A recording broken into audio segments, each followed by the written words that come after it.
नमस्कार मंडळी, मी सायली. माझ्या यूट्यूब चॅनलवर पुन्हा एकदा सगळ्यांचं मनपूर्वक स्वागत आहे. आज मी आजी आणि पणजीच्या काळातलं कच्ची कैरीची एक युनिक रेसिपी शेअर करणार आहे.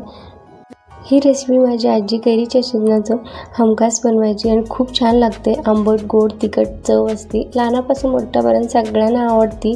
एकदा नक्की ट्राय करा आणि रेसिपी आवडली असेल तर एक लाईक करा, चॅनलला सबस्क्राईब करा. आता ही रेसिपी बनवण्यासाठी काय लागतं बघूया. त्यासाठी मी इथं 1/2 किलो एवढं कच्ची कैरी घेतले. मी गावाला गेले होते, तिथं आणलेली कैरी आहेत आणि गोड कैरी घ्यायचे. आजकाल मार्केटमध्ये कच्ची कैरी पण मिळून जाईल. आणि 1/2 किलोसाठी मी इथं 1/2 किलो गूळ घेतले, विलायची पूड घेतले. आता हे कैरी स्वच्छ पाण्यात धुवून घ्यायचं आहे आणि पुसून घ्यायचे.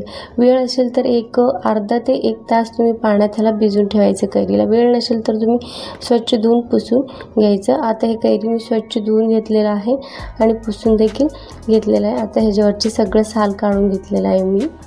थोडे वरचं साल राहू देऊ नये असं तुम्ही साल काढून घ्या, नाहीतर कडवट होऊन जाईल. आता साल काढून घेतलेले कैरी खिसणीने खिसून घ्यायचं आहे.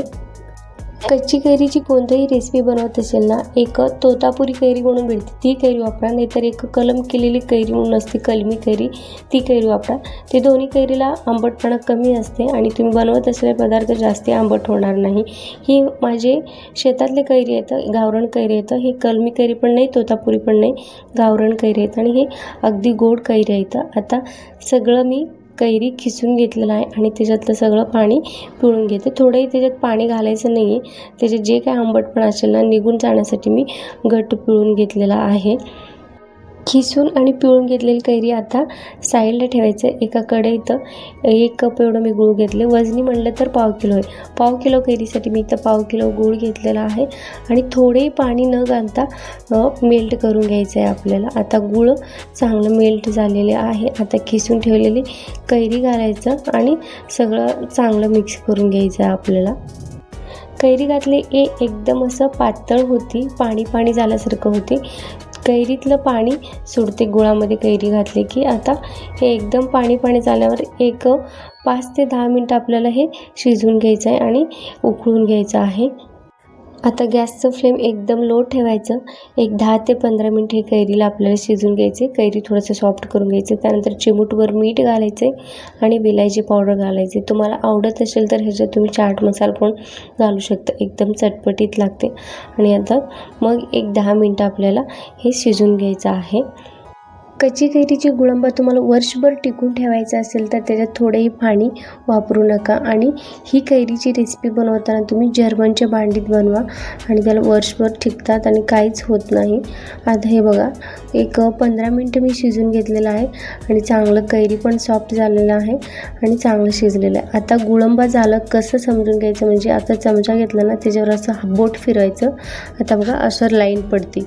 आणि हे पण तुम्हाला समजत नसेल तर थोडंसं आता हातावर घ्यायचं आणि 1 तारची पाक कसं घेतो बघा लाडू बनवताना, तसं पाक घ्यायचं आहे. आता बघा 1 तारची पाक येते. आता ही गुळंबा परफेक्ट झाली म्हणून समजायचं. आता गॅसवरनं ह्याला खाली ठेवायचं आणि थंड करून घ्यायचं आहे.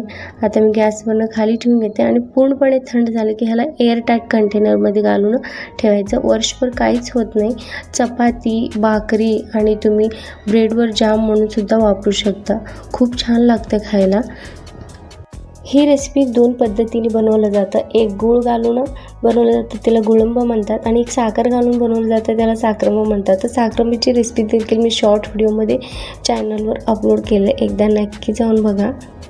चला तर मंडळी, आजी आणि पणजीच्या काळातलं गुळंबा बनवून तयार झालेला आहे. गुळंबाची रेसिपी कोणाला माहीत असेल तर प्लीज कमेंट करा.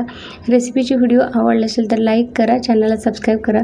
रेसिपीची व्हिडिओ तुमच्या फ्रेंड्स अँड फॅमिलीमध्ये सगळ्यांशी शेअर करा. मिळूया अशाच एक नवीन रेसिपीसोबत. तोपर्यंत सगळ्यांना बाय बाय.